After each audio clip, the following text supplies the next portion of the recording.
Salam, hər vaxtınız xeyir olsun, əziz dostlar. Bugün biz Ağcabədi rayonunun Hindar qəsəbəsində qəhrəman şəhidimiz Polad Əliyevin il dönümünə gəlmişik. Düz 20 il bundan öncə Polad qardaşımız posta xidməti vəzifəsini yerinə yetirərkən düşmən gülləsinə duş gələrək şəhadət acı almışdır. Hazırda Polad qardaşımızın il muzeyindəyik. Yanımda gördüyünüz iki şəhid anasından danışacağım sizə. Biri Polad qardaşımızın anası, digəri Polad qardaşımızın nənəsi. Nənəmiz özü də şəhid anasıdır. Nənəmizin də oğlu Məmmədov Rızvan Sadayoğlu. Məmmədov Ramiz Sadayoğlu 94-cü ildə itkin düşmüşdür. Bugünkü günə qədər adı hələ də itkinlər siyasındadır. Bu şəhid anaları görürsüz ana baladılar. İkisi də eyni dərddə. İkisi də eyni itkidə. Yine Polad qardaşımızın məzarı var.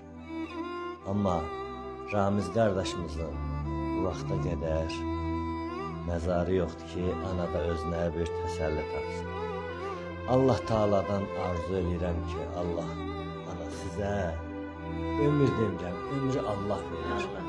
Allah sizə səbir dözüm versin ki, Allah o günü qismət eləsin ki, sizə o itkin balanızın nəşi tapılsın, ölsündən dirsindən bir xəbər çıxsın, sizin də gözünüz bu yoldan yaşılsın.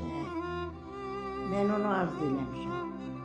Demişəm, Allah sən özün ömrümə təhər öləcəmsə, bircə gün mənim ömrümə ver, o gəlsin, mən ondan iki-üç kəlmə söz danışım, ona deyim, bala sana neynədilər, nə qaydılar. Bax, onu Allah'tan çox razı eləyirəm ki, Allah mənə möhlət ver, mən onu görüm. Mənim el o gəlsin, həmə canımı alsın ki, mən ölüm.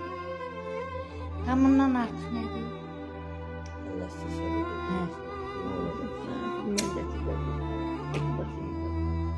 Allah sizə versin. Allah yaxşı adamlara verir. Mən bir ona Allah'tan arzu edirəm. Allah sen beni bircə gündə olsa onunla elə görüm, mən ölüm. Bax, onu arzu eləmişəm. Qurban olum sizə. Gözü yaşlı, ağ bir çay anamızı bir gün sevindir. Ne gece yadımızdan çıxır, ne günü yadımızdan çıxır. Ne bileyim, ne deyim. İndi isə keçək Poladımızın anasına. Poladımızın anası da, yəni hamı bilir ki, itki pis şeydir. Oğul itkisi anamızı gör nə hala salıb. Ana, Allah sizə səbir dözüm versin. Anamız həm qardaş həsrəti çəkir, həm oğul itkisi çəkir.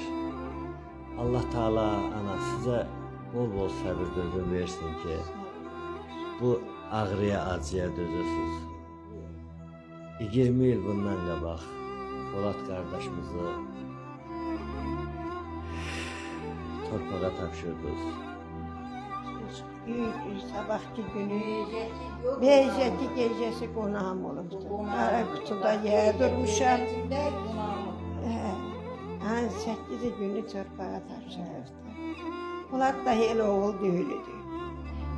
Çox yorulmaz, çox qoçaq, ata-ana qədri bilən, valideyn qardaş bacı qədri bilən elə oğuludur.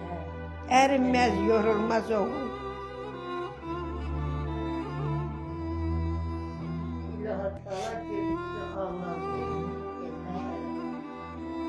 Ne danışsam benim koyan söyleyeceğim.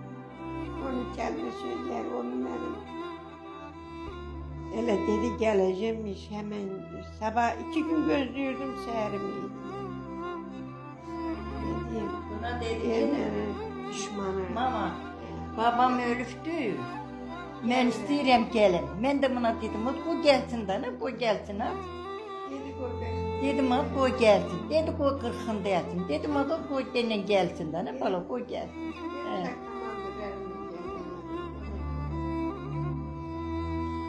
Allah şahitlərimizin hamısına rəhmət eləsin. Qadilərin də canını sağ eləsin. Hamısını Allah canları sağ eləsin. Elə torpaqları aldı, verdi. Həmmə, vallahi, bizim kimisinin nədir? Abla, o kadar da.